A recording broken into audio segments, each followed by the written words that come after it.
Welcome everybody to Bisig Television, part of the Bisig Impact Group Public Relations arm. And we are pleased today to have Dr. Ricky Jones from the University of Louisville. Dr. Jones, thank you for joining us. Thank you for inviting me. I appreciate it. You're a special person, and I did not want to miss the opportunity for the community to be able to hear more from Dr. Jones in terms of where he was coming from on an array of issues, and in a format where we can maybe go through things a little further than we normally would. Dr. Jones, a little bit about your background. Raised by your grandmother, Right. In a Section 8 housing complex area? The actual housing projects, we didn't get Section 8 until I was a senior in college. So my grandmother's from rural Georgia, just south of Macon. Never went to school, died in 2009, virtually illiterate. My mother had me when she was 15 years old. Wow. I didn't meet my father until I was around 35 or Wow. so. So obviously no 15-year-old is really prepared to be a mother. So my grandmother stepped in and raised me. So don't know what I would have been without that woman. I think that's important for people to understand. Now, I'll tell you something else that I think is important for people to understand. You were the first Naval Academy appointee, Well, I wasn't the first Naval Academy appointee. Naval Academy's been around since I've confused 1845. things. Yeah, sorry about that. I was the first person in my immediate family to graduate high school. And, I went on to Naval Academy Prep in Newport, Rhode Island, graduated from there. Does that take a congressional appointment to get into Naval? Well, I went to prep school, so I had a nomination from the Secretary of the Navy. Very nice. And so I went on to Annapolis for my first 2 years, and then I went to Morehouse College for my last two. All right. So, I ended up not just being the first person in my family to go to college, but went to, the same schools as Jimmy Carter and John McCain, and then, Julian Bond, Maynard Jackson, and Martin Luther King Jr. So it was a good undergraduate experience for me, a good mix, strange mix, but a good mix. And then I went on to the University of Kentucky, where I got a PhD in political philosophy. Now, Doctor, you were the only the second person to get a PhD from the University of Kentucky that was an African American. Is that correct? Yeah, I was the second person to get a PhD in political science from the University of Kentucky. So that's fabulous. That doesn't say how smart I am. I think it speaks to how far behind in issues of diversity, higher ed in the state was at that time. But hopefully we're getting better. Where was the state at that time? I didn't know very much about Kentucky. Remember, I'm a kid from Atlanta, and I went to UK because UK gave me the best financial offer. They gave me the opportunity to get the PhD because I knew I wanted to be a college professor. So I was brand new to the state in 1992. Didn't know a whole lot about it. I think Kentucky's an interesting state. I think Louisville is to Kentucky as Atlanta is to Georgia. Louisville is the more progressive city of the state, and it's kind of drugged the rest of the state along with it. But behind on issues like that, and there've been some really good people like yourself and others who've talked about issues of diversity, and hopefully we can move forward. But I think we still have a lot of work to do on that in the state of Kentucky, if we're being honest. You succeeded Blaine Hudson at the University of Louisville. Tell me about Blaine and how that relationship affected your leadership today. Well, there are a few men, as a guy growing up without a father, I heard a really interesting story some years ago about fatherless children. And some of them really get eaten up by the system as they go along. But then others who are successful become fiercely independent, very resilient. But another thing they do, they adopt fathers as they go along. And you do it without thinking about it. And I realized I've been doing that since I was in about the 8th grade. And so Blaine Hudson really became one of the fathers that I adopted in my journey. Now, I came to the University of Louisville because of Robert Douglas, who also hired Blaine in the Department of Pan-African Studies. And a lot of people don't know Bob Douglas' story because Blaine became the first African-American dean in the College of Arts and Sciences. He's the second African-descended dean. There was a fellow by the name of Victor Olorunzela who was there long before I got there, and then there was Blaine. But, I came to Louisville because of Bob. I stayed in Louisville because of Blaine, I think, as well as Bob. Humble man, brilliant, always looked to help others, and very, very in tune with the times, and also had the foresight to understand what was coming. And so what I adopted from him, people think I'm half crazy now, I guess, fiery, but I was a lot less calm before I met Blaine. So he not only helped me as a professional, he also helped me as a person, developing as a human being. So when we lost him, that was a tough loss. That was a tough loss. I shed a lot of tears over losing him.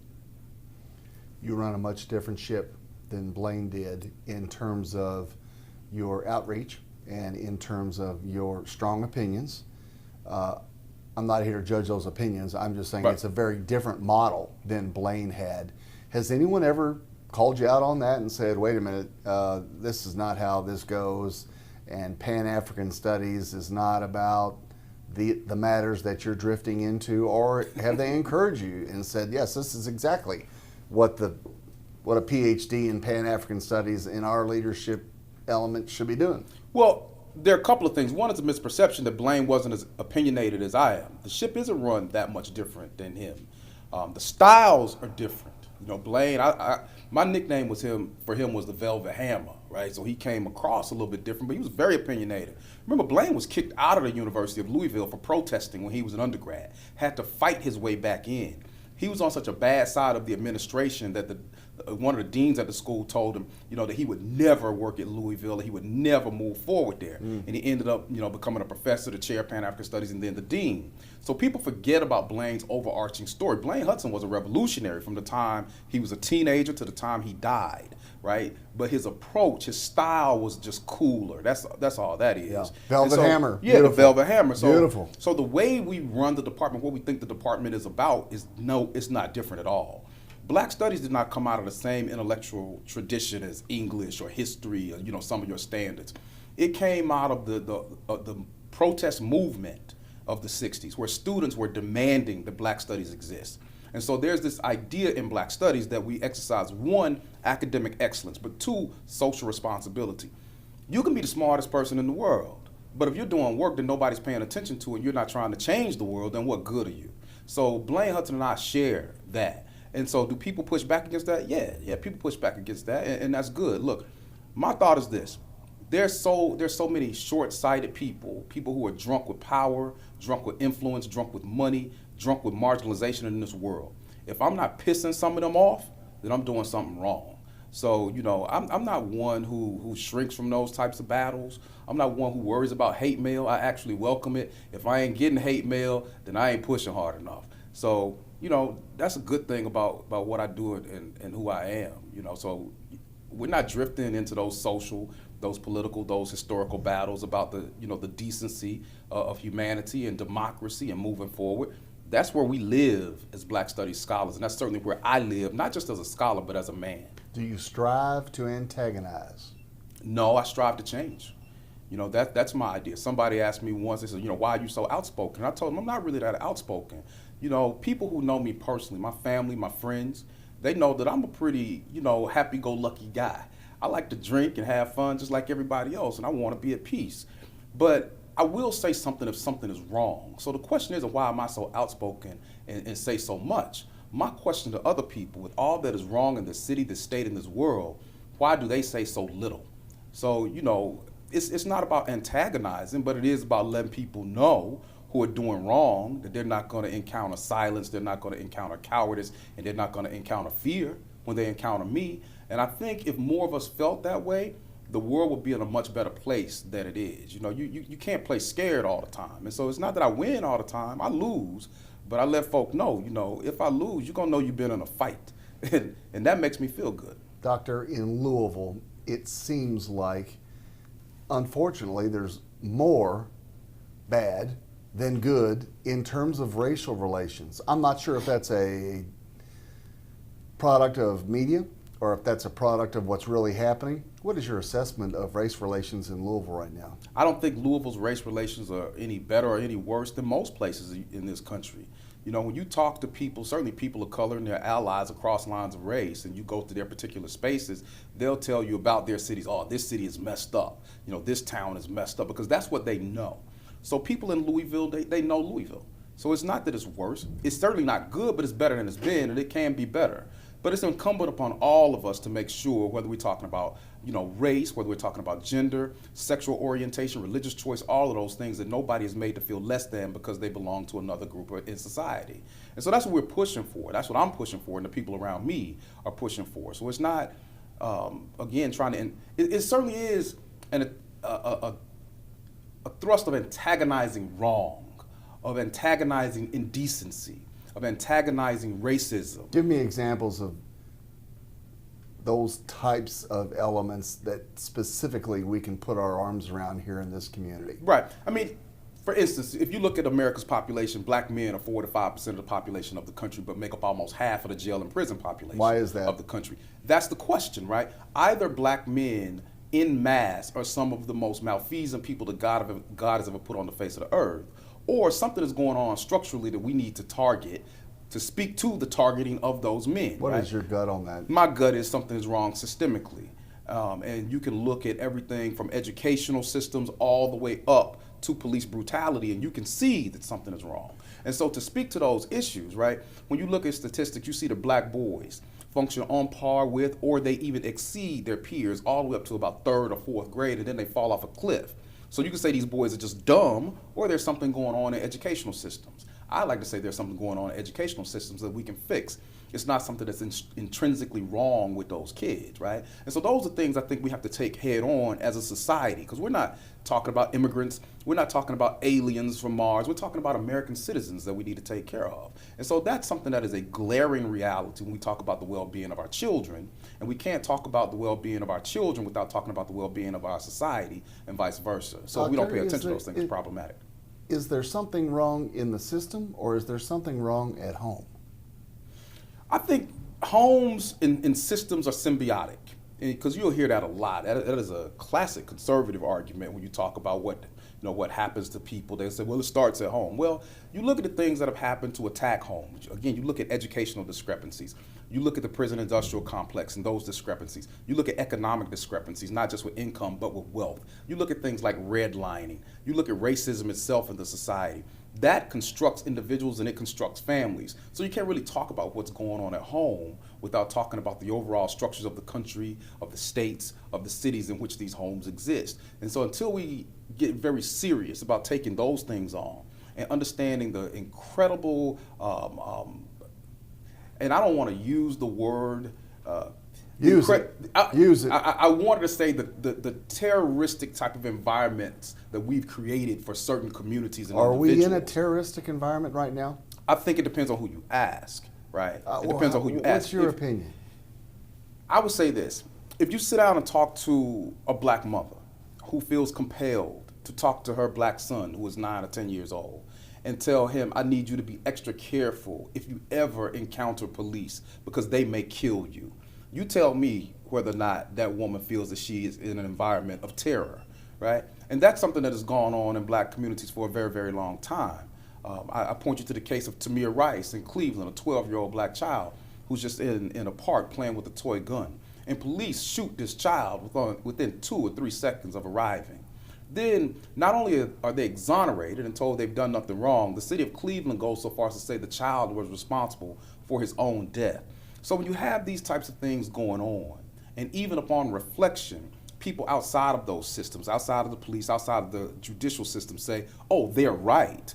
Then when you talk to communities of color and you get their perspective on it, you certainly understand why there's some fear, there's some angst, and they're feeling that they've been terrorized. So for me, which this loops all the way back around to me and what I do and everything that I do, from my classroom to my newspaper articles to my radio show, those of us who've been blessed enough to be in positions where we can speak to that and try to seek some type of redress and resolution for that, I think we're failing ourselves and we're failing our communities and we're failing the mission that God put us here to achieve if we just step back and say, I want to make as much money as I can, I want to get as high a position as I can, I want to take care of myself. I think that's problematic. Are the police forces in America, are they inherently racist? I think people in America are inherently racist.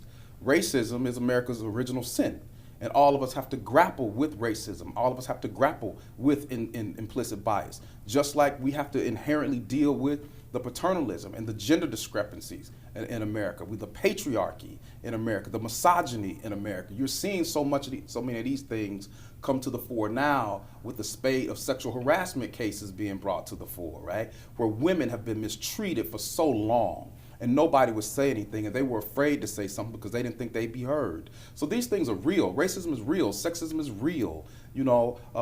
Discrimination along lines of religious choice, that stuff is real. Is it so real, or is it?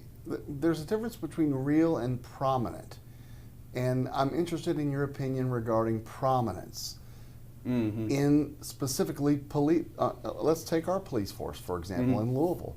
Do you feel like there's an undercurrent of racism within our police force right now? Well, that's a question that backs you into a corner, but when you see the disproportionate... I don't want to back you into a corner. No. I mean, when you see the disproportionate incarceration of African Americans, which certainly is here in Louisville as well, again, that goes back to what we addressed earlier. So I think people have these conversations and they're too bifurcated, they're too narrow. And in a very elementary way, we can make the argument, oh, police are just bad. I'm not making an argument that police are bad. I think most police do their jobs and do their jobs well. But certainly we have some that do not. And I do think that we have people that have structural institutional predispositions to target particular groups. And so I think it would be disingenuous of me to say that we don't struggle with that problem in the same way in Louisville as many other forces around the country do. So the question becomes, what are we going to do about it, right?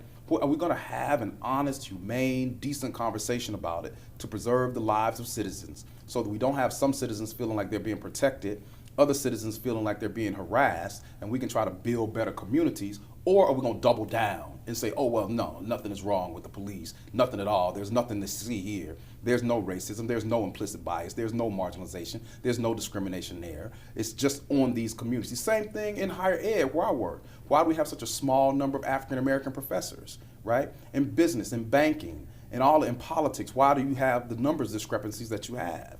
And so if we don't pay attention to that and deal with it honestly, then we have a problem. What's your opinion of the police chief? I like Chief Conrad. Your opinion of the mayor?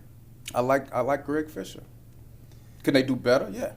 Well, this is where I get lost in class, because if there's endemic racism within their ranks, it seems like it would be difficult to like the chief. No. I mean, that's a twisting of the argument. Don't want to do that? Yeah. That's a twisting of the argument, because America itself has a race problem that we all have to deal with. All of us, across lines of race. So I'm not making the argument that only white people are grappling with the reality and the consequences of race and racism.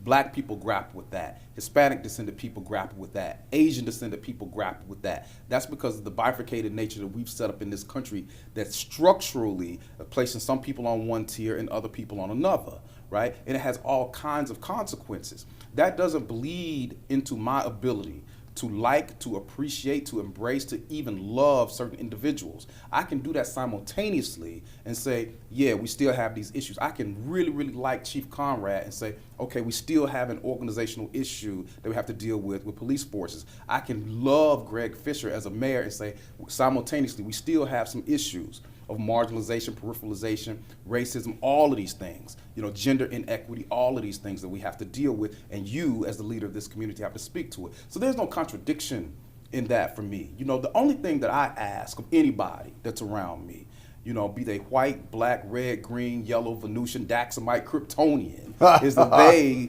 dedicate themselves to speaking to those issues to try to make the world a better place for all human beings, no matter what their race, their creed, their color, their gender, their religious choice, their sexual orientation, what any of those things are. That's the mission that I'm on. Is the police chief speaking enough to those issues? I don't know. I mean, we all have our moments. Does he get some things right? Yeah. Are his intentions good? I think so. Does he have his failings? Yes. But the same can be said about me. I'm not trying to sit here or anywhere else and say that I get everything right, because I don't. You can talk to my 9-year-old daughter, she'll tell you I don't get everything right. The only thing that we can do as human beings is to be dedicated to righteousness and try to do the best that we can every day to be a little bit better. So I'm not making some, superhuman demand of our mayor or any mayor that you never make a mistake. That's foolish. I'm not making that demand of the police chief either. You can't continue to make the same mistakes over and over again. And as leaders, you got to be open to listening to people who are your constituency, because you're not a leader without followers. For some Americans, when they see Black Lives Matter, it comes across to them as, don't all lives matter? And can you educate America, particularly white America, on why Black Lives Matter is important. Well, and I'm glad you framed it that way. You ask a very good question there, because really what you're talking about is educating white America, or some sections or segments of white America, on the fact that Black Lives Matter. You know, the Black Lives Matter movement has been around a long time before the hashtag. Really?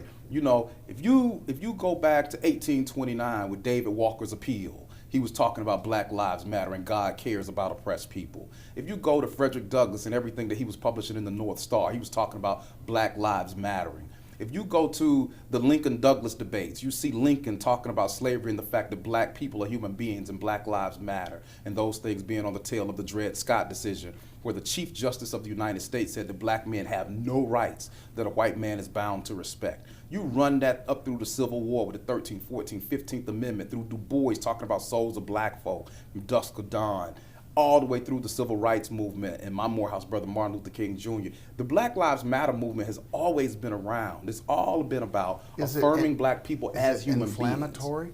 It's inflammatory for people who are steeped in racism, whether they're conscious of it or not. I see. You know, so if you have a problem with the Black Lives Matter movement, then you haven't paid attention to Tamir Rice, right? You don't know who Tamir Rice is. If you cast aspersions on the Black Lives Matter movement, then you think it's okay for police to choke a man to death on Staten Island.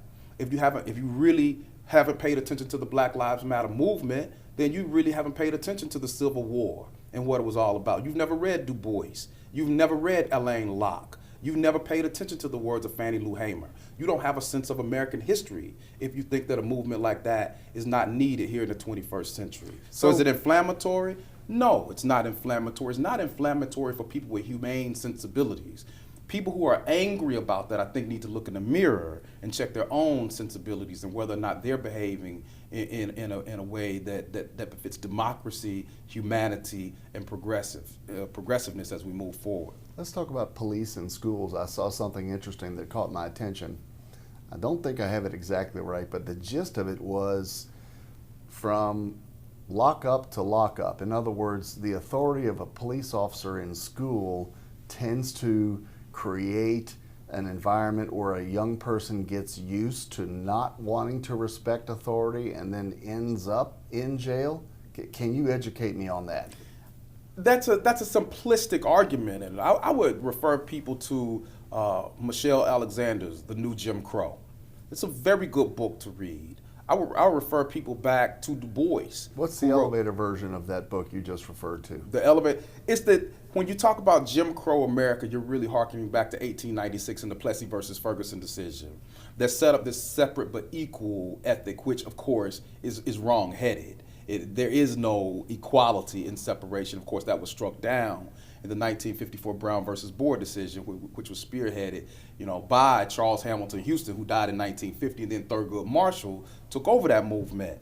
But what people who pay attention to these things understand is that the prison industrial complex has been around for a long time. It didn't just start with school resource officers. Let's make sure to be clear for some of our viewers. The prison industrial complex. Right, the prison industrial complex. Designed to line the pockets of governments, or in some cases private entities that are working on behalf of governments, and therefore they need to fill those beds, and therefore the African American community is particularly susceptible to being targeted, ultimately to fill the beds, ultimately to line the pockets of a white individual. You said it better than me. I have no contestation with your analysis. Okay.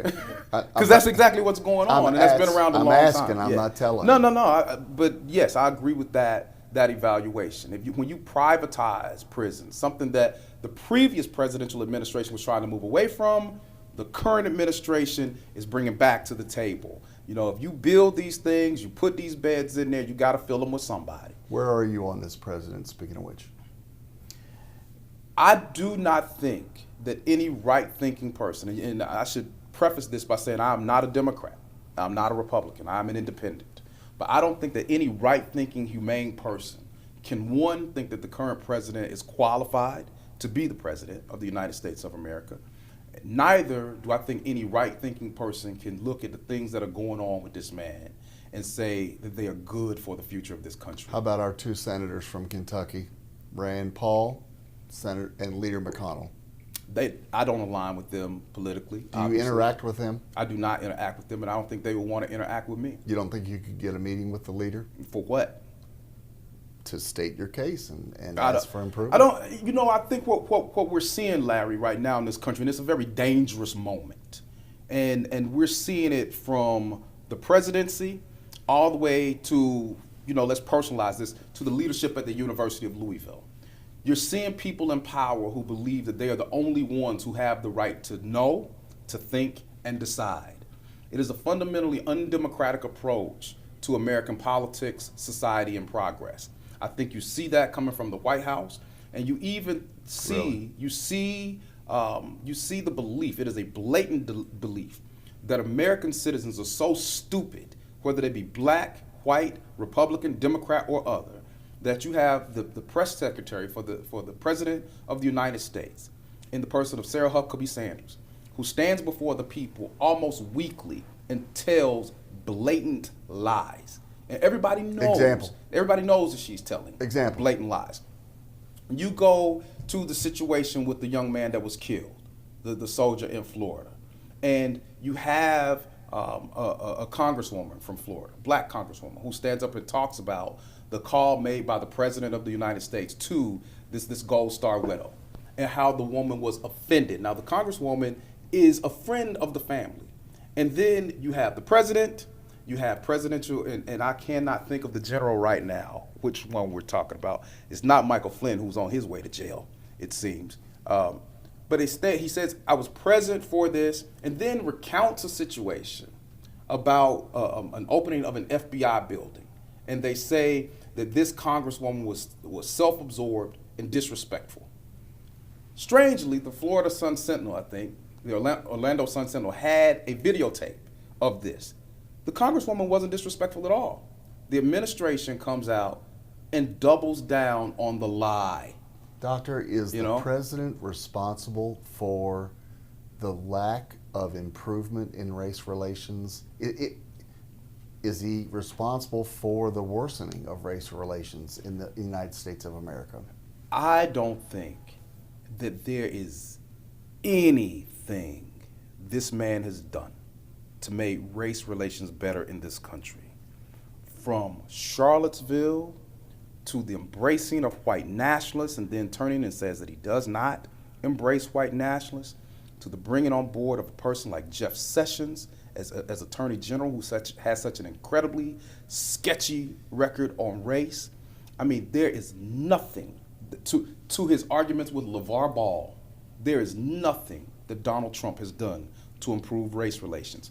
But I'll go farther than that. Let's get away from race for a minute because people get upset about it. There's nothing he's done to improve race relations, and there's nothing that he's done to make us feel more humane and protective even of our children.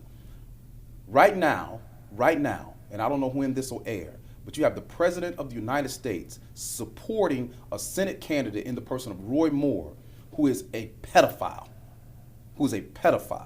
So he is saying that passing a tax plan or pushing forward a political agenda is more important than the safety of our children. That is despicable. So I don't think you're going to find anybody outside of I don't know, Omarosa Manigault, who is going to say that Donald Trump has been good for race relations. Even Trump supporters who have any sense or any decency could not make that claim. All right, let's bring it home a little closer. Okay. Some citizens are becoming numb to what I'm referring to as Black Death, which is...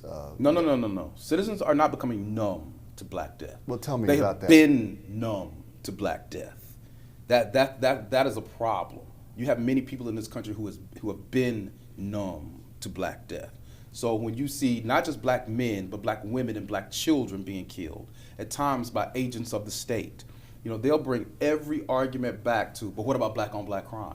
I would encourage folk to read Frantz Fanon's Wretched of the Earth and many other books. Since we always talk about history, right? If you read Frantz Fanon's Wretched of the Earth, when he talks about the French-Algerian War and the socialization of the oppressed, where the oppressed are put in a position where they understand that the repercussions against them for responding to agents of the state with the same level of violence that's visited on them can be severe. So they interact with one another with that level of violence and predatory behavior because it has to go somewhere. Then that explains what's going on in so many dispossessed communities in this country. But as long, I think, as black people can be quartered off, and they are in many places, from New York to LA to Louisville to Liberty City to Atlanta, they're quartered off, and people simply do not care what goes on with them unless it spills over into white communities. So it's not that white communities are becoming numb to black death. They've already been numb to black death. And the sad part about it is, if you point that out, then you'll be demonized as a person who is making race relations worse. So as a result, right now, someone who's going to view this is going to demonize you for pointing that out. Well, it's a neat trick. It's a neat trick. It's What's a sloppy the trick? The trick is, we've gotten to a moment right now where race relations are terrible, right? Racism is still a problem. Worst I've ever seen in 54 years. But if you, as a black person, point that out and say we have a problem with race, you have certain people that will turn and say, oh, you're the problem. You're the racist. Come on, man. Somebody here calls me a racist every 30 minutes. Man. I understand. Yeah, I understand. every 30 minutes. So it's a neat trick. It doesn't work with me, but it is a funny little trick. I think I understand the trick. Let's bring it a little more parochial. Let's talk about the General Castleman statue. Where did you come down on that? I won't talk about that statue independently, because I think it's a poor conversation to talk about the Castleman statue independently. Why is that? Because that statue belongs in a larger conversation of Confederate statues and monuments, historical ideology, and where the country falls on the Civil War, race, the Confederacy, and how we deal with it. What's your position? My position has always been clear. When you look at the Confederacy, you have to be clear on what the Confederacy was about. You had a certain segment of this country, one that was willing to politically, geographically, and socially break away from the rest of the country because of the primary issue of slavery. They wanted the right to maintain slaves. And of course, people will make the argument, well, that's not what the Confederacy was about. That's not what the Civil War was about. It was about economics. That's a good point, because that's what I was taught. I know, and it's the economics of slavery. Slavery was a heck of an economic system. If I can take you right now, take you and your wife and enslave you, and enslave your children in perpetuity, I'm single, by the way. Well, ex-wife, future wife, girlfriend, girlfriend, whatever. But if I can enslave you, right, and enslave your children in perpetuity, that is an economic system, right? So never in the history of the world have we seen a region of a country that has supported and advocated such a vile and savage institution of slavery. Doctor, I have to interrupt you there because we have slavery going on right now. The country is not coming. We're getting to it. Libya. I think you're talking about Libya. Oh yeah, I keep track of all of that stuff. I have been reading that. Most definitely. And people will conflate that, right? So I can simultaneously condemn American slavery and condemn the slave trade that's going on in Libya right now, and say both of them need to be shut out and neither need to be celebrated. Back to Castleman. So back to Castleman and Confederate monuments and statues. It is a strange dynamic to take traitors who were treasonous to this country and then celebrate them by building monuments, statues to them, and have people continuously marching around with Confederate flags and saying, hey, it's about our history, and think that nobody should be offended by that. It is un-American, it is problematic, and we're at a historical moment where people really aren't engaging in it anymore. And here's another neat trick that the neo-Confederates play. If you speak to these things, folks will say, well, you're trying to erase history. No, nobody's trying to erase history, or you don't understand history. No, I understand history very well. Remember, I got a PhD at 28 years old. And so my problem with them, why I can't believe them in their argument about erasing history, is because I understand too much history. And quite often when you have conversations with these people, you understand it is they who do not understand history, or they're attempting to alter it. So it's a racist institution. What do you want to do with these monuments? I say they all should be taken down. And look, let me be clear on where I stand, because we just had one taken down at the University of Louisville. Yep. And I'm proud to have been the point person on that. I do not make the argument that they should be placed in a museum somewhere. I think that they should be blown up and sank to the middle of the Pacific or Atlantic Ocean. I don't think they ever should have existed. I don't think they should exist as we move forward. I'm very, very firm on that. I don't think that any country should celebrate traitors, murderers, and inhumane people, and that's what the Confederacy was. I understand. I think the point would be more poignant if we focused as much on the slavery element as we did on the trader element. Or focus as much on the trader element as you do on the slavery element. Excuse me, yes. Big time. And it depends just on from a sales perspective, just from a marketing perspective, a public relations perspective. Right. I mean, these folks tried to bust up the union. Well, and Larry, that is problematic. Big time. But Larry, I think the problem is you're not going to get across to some people at all because they're veiling some of their very dark tendencies, with this cloak of the Confederacy and heritage and culture. That's what it's about. And it doesn't take long to figure out exactly where they are once you talk with them for any period of time. And then there's another trick where people say, well, you're doing this in the wrong way if you push back against these things. And it's offensive because it's really a thing where people with oppressive sensibilities wish to offend, right? And then want to tell you whether or not you should be offended. Do you have oppressive sensibilities? No. I'm asking you, do you have any oppressive sensibilities? Well, I certainly would like to oppress oppression, right? But back to this point that I'm making, people with oppressive sensibilities want to tell you whether or not you should be offended, right? And then they want to tell you how you should respond to it, which is a fundamentally ridiculous argument. That sounds like the Black Lives Matter movement. Oh, no, not at all, not at all. I think what the Black Lives Matter movement is speaking to is humanity. Now, if you have people, and this is nuanced, right? Just like you can't say that everybody in the Democratic Party has the same political sensibilities. You can't say that everybody in the Republican Party has the same sensibilities because a moderate Republican is very different from a Tea Partier. You will see some people in the Black Lives Matter movement who are certainly trying to play out some of their insecurity and kind of revenge motives within that movement, but they are not the majority of people in that. And we have to be mature enough to call them out. I'm a person who thinks this. Anybody who feels that somebody is inferior to somebody else, they feel that they are inherently savage or inhumane because of their race, is a racist. I don't care if you're black, white, red, green, or yellow. If I come to you and say you are less than me simply because you are white, and your people were not the first ones put on the face of the earth, which everybody knows black people were in Africa, right? Well, Australopithecus africanus, then that's problematic. Just because white people were last doesn't make them inferior, okay? So if anybody talks like that, then I have a problem with it. But I also have a problem with people trying to conflate some of those anomalous sensibilities that are found in Black Lives Matter or any other movement and try to conflate it into demonizing an entire movement. I think it's unfair and short-sighted. And I think folk know what they're doing. Talk to me about what white America can do to help this process move forward so we can be colorblind and we can get out of the business of black versus white. And what are the steps that white individuals can do to get out of this space? Because this is horrible. That's a good question, but I'll reframe it a bit. I would say what some white Americans can do, because I want to be very clear, again, going back to history, if you understand the history of this country. And this is something that I do from every platform that I'm on, from the classroom to my newspaper columns in the Courier Journal to my radio show, with my co-host, 12 Mr. FTC. 93.1 FM. 93.1 FM. Best of Louisville, award-winning Ricky Jones show with 12 Mr. FTC. So the first issue is on this issue of history. If you really understand American history around this particular issue, you see that black people have always had white allies. So what can white America do?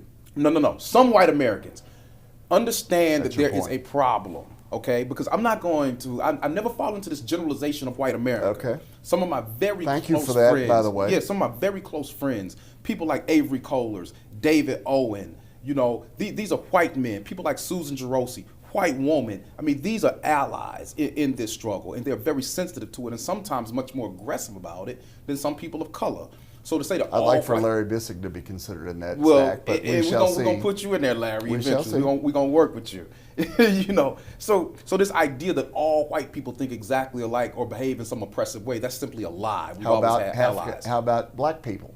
Same thing. Same thing. Same thing. I mean, look, for every Martin Luther King Jr., you have a Ben Carson, right? For every Thurgood Marshall, you have a Clarence Thomas. Well, let's talk about. So those are different things. Tell me about. So there's some good white brothers and sisters. I just want to say that. Okay, I understand.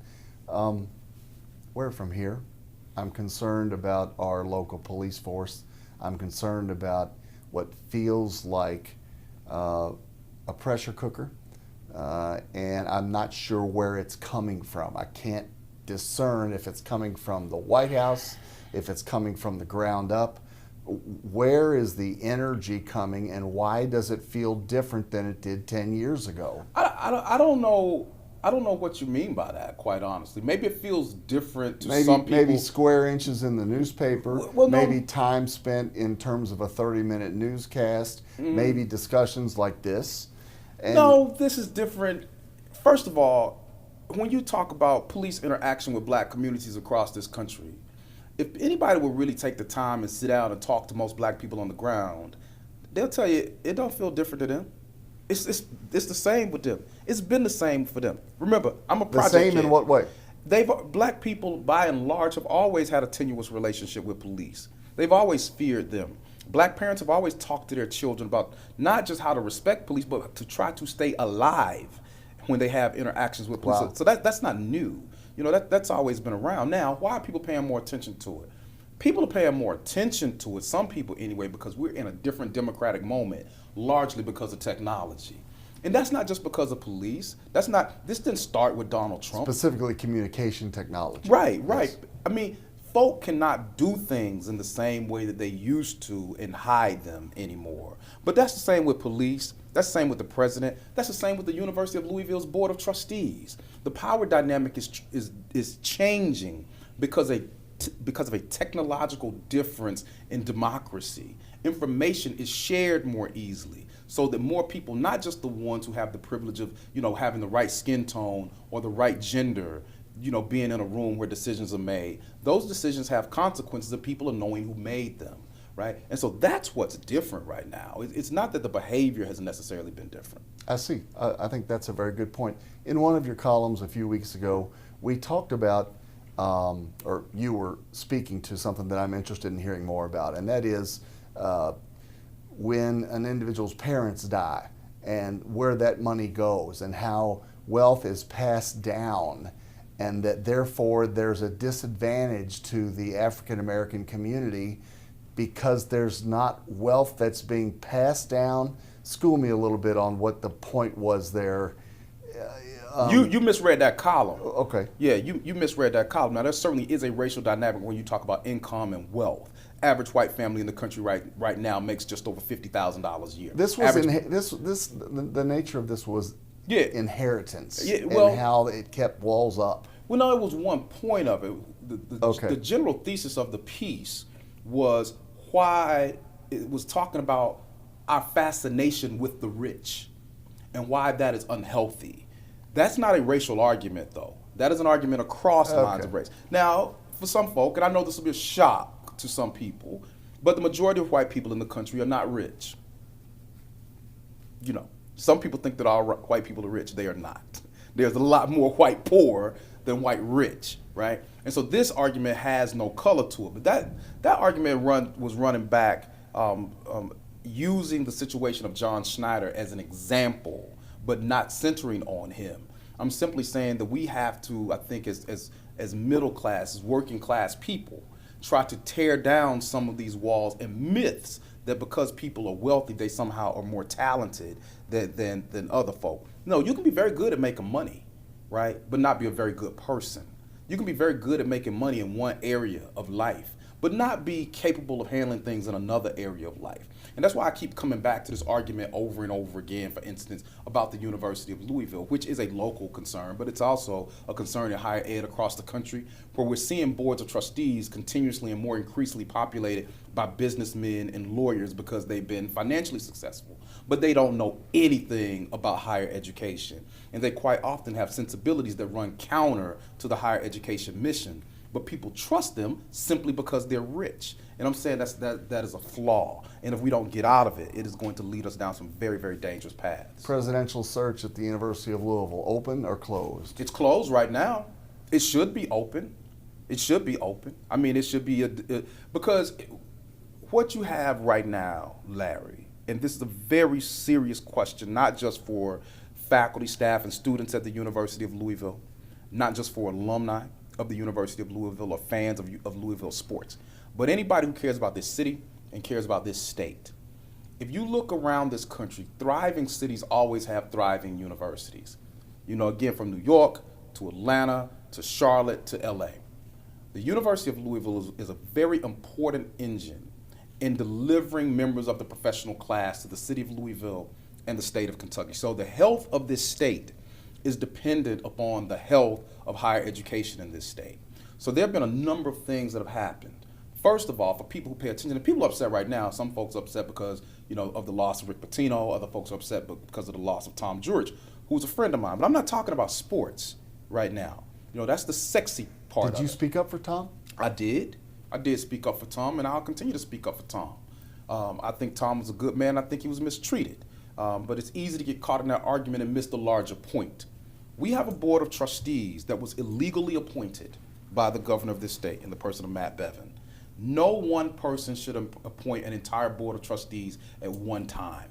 And there were laws against that, which the Republican legislature went back and changed to make this okay. The University of Louisville's accrediting agency, SACS, came in and placed us on academic probation, right? Our accreditation is under review right now because of political interference. They said this looks like political interference, and it is. But you have these 10 people that the governor came in and appointed at one time to say that they're the only people outside of the three, the faculty rep, the student rep, and the staff rep. These are 10 people who are saying we're the only ones who have the right to know who every candidate is, every finalist is, and the final person who will be president But of the doesn't the University governor of Louisville. get props for bringing in new blood? No. In obviously what was in some areas No. not so good? No, because that was a lie from the beginning. To make an argument that the last board of trustees was dysfunctional because the last board of trustees had healthy debate about some of the things that were going on with the previous administration, that's a false argument from the beginning. To my understanding, the current board has 4 or 5 members who are against this closed presidential search. So does the governor now come back in and say this board is dysfunctional because they don't unanimously agree that they should have a secret search for the next president of the University of Louisville? You understand the wrong-headedness of it? Right? Well, I understand your point. I do not agree, but that's okay. Yeah, well, that's okay. I but want to look, hear your point. My point is this. We're not Walmart greeters at the University of Louisville, okay? You have a population of people who are thinking people, and a good percentage of the core people have doctorates, okay? Such as yourself. Right. The professors and the students are the ones that are the core populations of the University of Louisville or any other university. You going to let the students pick the president? No, that's not the point. But I'm saying that the students should have a vote. They should know who the presidential candidates are. The faculty, the staff, they should have a vote. They should know who the presidential candidates are. And let me say this. This argument about closed searches being best practices, let me be very, very clear. That is a lie. That is a lie. What's the purpose of that lie? The purpose of the lie, to my thinking, is that you can have a small cadre of people, again, in this board of trustees, who feel that they are the only people who should know, think, or decide. It is problematic. Now, let's make this simple. You can like U of L or not. You can like Jim Ramsey, the past president, or not. You can like Rick Pitino, Tom George, anybody, or not. Nobody will make an argument that the University of Louisville has not had problems with transparency, right, in the recent past. Nobody would say that the university has not had problems with malfeasance in the recent past, with all of this secrecy. Even if every president of our university had been chosen secretly in the past, this is a moment with the deficit in trust that we have across the board, from people who work there to people who support the school. It seems that folks are making decisions that are untoward and rigged. This would be the moment to have an open democratic search. And for people to make the argument, oh, you can't get a good candidate out of that, look right up the road at the school I went to for graduate school at the University of Kentucky. Eli Capilouto, and I don't know if you know him. No, fabulous. Have met him. Fabulous president. And he is the product of an open search. All right. So this argument's a lie. Let's keep moving in the interest of time. Doctor, do you ever feel like you're contributing to inflammatory statements that get people upset? You've asked me that question a few times. And I guess you want me to say yes. So, yeah, And if I'm upsetting people that have undemocratic tendencies, good. If I'm upsetting people who want to be secretive, good.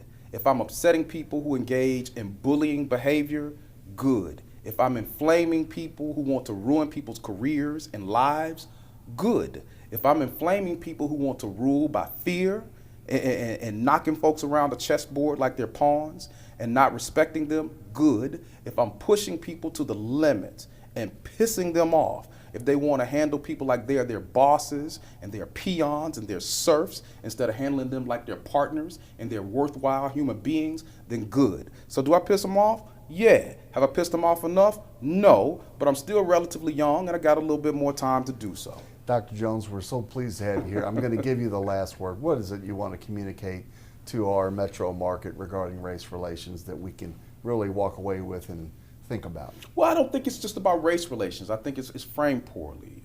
I think it's about humanity. You know, when you look at it's humanity, it's education, and where do we go? And so again, if you look at every platform that I'm on, for me, I'm in the classroom, but I'm only going to reach so many people there. Because a lot of folks say, why do you do all the things that you do? I'm only going to reach so many people in the classroom. I can only have so many students. So if you're not going to do that, I write books. If you're not going to read a 200-300 page book, you know, maybe you'll read a 700-800 page newspaper column. Or listen to you on 93.1. Or listen to the radio show. So for me, I think we all have to do the best we can to leave the world in a little bit better place than it's been. You know, Louisville's been good to me. I've met some really good people since I've been here. I've spent the majority of my adult life in this city. While Atlanta will always be home, Louisville runs a close second. And so, you know, in the tradition of Morehouse College, you know, men like Julian Bond and Maynard Jackson and Martin Luther King Jr., I feel it's incumbent upon me, as it is upon you or anyone else, to do what's right, not do what's expedient, not do what's politically correct, not do what you think is safe, right? Not do what you think is going to keep your job, all of that stuff. You know, be the best person that you can, be as talented as you can, and make the world a better place. So that's what I try to do. Do I fail sometimes? Most definitely. But, you know, like I said, man, God ain't through with me yet. I still got a little bit of time. Well, I thank you for being here, Dr. Ricky Jones. It is a privilege to have Dr. Jones here at Bisig TV, and I hope we all learned something today. And Dr. Jones, you're a credit to this community, and I'm grateful to have you here today, and I'm grateful, and maybe we all learned a little something. Thank you, sir. My dear brother, Appreciate it warms it. my heart.